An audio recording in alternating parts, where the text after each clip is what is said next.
From characters being immune to the laws of physics, to showing uncharacteristically superhuman strengths that were just too far-fetched, this is why Fast X was a massive flop. Now here's the thing, you guys. If you look back at the last Fast and Furious film, then the fact Tej and Roman basically flew a car into space and then circled around the Earth using a rocket car to disable a satellite was just a tad bit too out of place. I mean, don't get me wrong, these movies have always somehow found a way to defy every single law of physics since Newton discovered gravity. But the fact that these two guys basically went all the way to outer space, just like that, goes on to show how the series has basically strayed so far away from its low-budget street racing roots. Because you see, there's a reason why fans have always loved the franchise.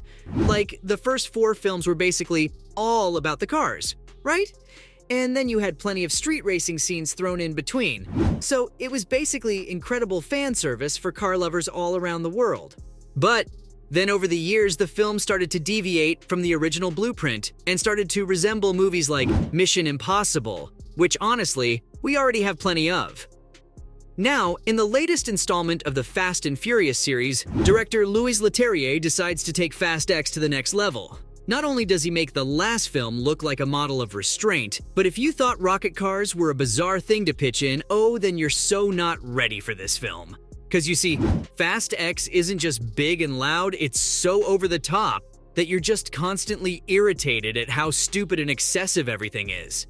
From the very first scene where Dom's trying to teach his 8-year-old how to drift, to that horrible cliffhanger of an ending, the movie has come a long, long way from when Dom and his crew just sold illegal DVDs. I mean, sure, a couple of moments in the film might make you smile, or even laugh. But that's only when you're absolutely taken aback because of the sheer stupidity in the entire film.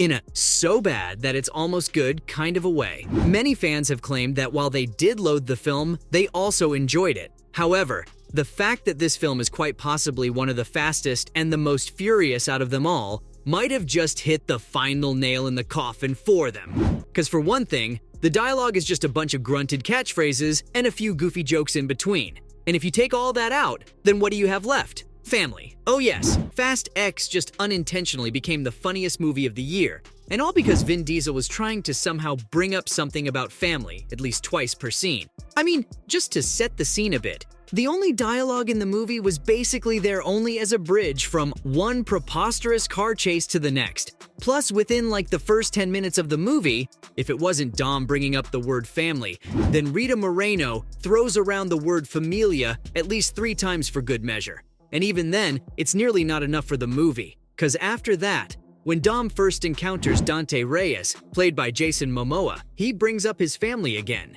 And then a couple of scenes down the road, Dante slaps him with his own take on it when he says, "You know what your problem is? Family? Yeah, I'm pretty sure if this was a drinking game, Dom would end up winning." But given how even the rest of the cast indulges in it, I'd say they won't be that far behind. Now, while the lack of nuance in dialogue was definitely an issue, the action scenes are a close second too. Cause guys, there are just no pauses in the action. I mean, except for the couple handful of times when the camera pans to some young women gyrating in hot pants, there's somehow no break when it comes to all the frantic car chases and missiles and all the action. However, I guess I gotta give it to Leterrier either way, cause even though the movie's unnecessarily loud because of those scenes, he's still able to keep the narrative flowing. Now, when the movie begins with Dom going on about his modest Los Angeles home, it almost starts to feel like it's just a copy-paste of the previous films, which is obviously another problem, cause it's all just so predictable now. I mean, we get it. Dom's a family man, he loves his wife Letty, and his sister Mia is also super important to him. Oh, and not to mention his ever-growing group of friends and relatives whom he calls, you guessed it, family. Yeah, this should be on a bingo card now. But either way, the overuse of the same narrative isn't the only problem in the film. There's also the fact that we've got some pretty big names in the movie that just don't add anything to it. I mean, if you're gonna offer a role to Helen Mirren, Brie Larson, or even Charlize Theron, then you've at least got to make their roles memorable, or at the very least, essential enough to add something to the plot. But no, it seems like Fast X completely wasted the opportunity here to have all these wonderful actresses on board. Although I guess out of all of them, Rita Moreno's role still compensated for what the rest lacked That is, if you don't count that Familia bit. Now, before I bring this next thing up, let me remind you guys that Fast X is basically a 3-part trilogy to the end of the franchise. So, we can expect a lot of throwbacks and old faces popping up, which is kinda what happens in this film too. Well, kinda. Many Fast and Furiouses ago, you guys might remember that Dom and the gang stole a buttload of cash from some big-shot drug baron in Rio de Janeiro. And not just that, but they ended up stealing the vault, too. Now, while the drug baron was later killed in a car chase, years later, in Fast X, his son Dante Reyes is back for revenge. And his only motto is, never accept death when suffering is owed. Now, I know that sounds like the dude's been planning this one for ages here, but here's what fans don't get.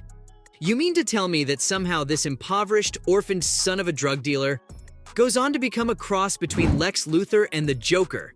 And we're all just going to accept it because it's Momoa? I mean, I'm not exactly complaining, but I hope the other 2 parts do fill these loopholes either way.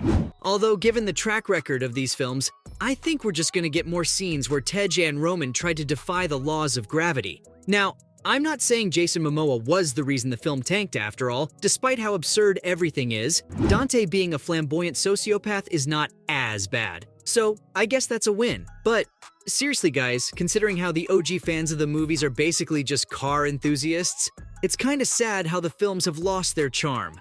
I mean, Leterrier is basically a director who looks at a window and goes, "Oh, I wonder what it'd be like to hurl someone through it." So, I guess it's just the franchise evolving from the Legends of Street Racing to basically becoming the Walmart version of the Mission Impossible series that we're stuck with. Cause those scenes where Dante rolls a giant metal bomb through the streets of Rome, and then the group splits into smaller groups, goes off to destinations around the world, while never encountering any traffic jams or delayed flights, but instead has this wild goose chase, along with multiple explosions and then warehouses of souped-up cars. And not to mention weapons. It all just gets way too bizarre. I mean, sure, the movie's got its extremes, but at the same time, it's also sometimes pretty gleefully violent. I mean, there's just a lot of fights. Like, if 2 people are just waiting around trying to download some info, what do they do while they kill time? They fight. Breaking out of prison with 4 minutes to spare?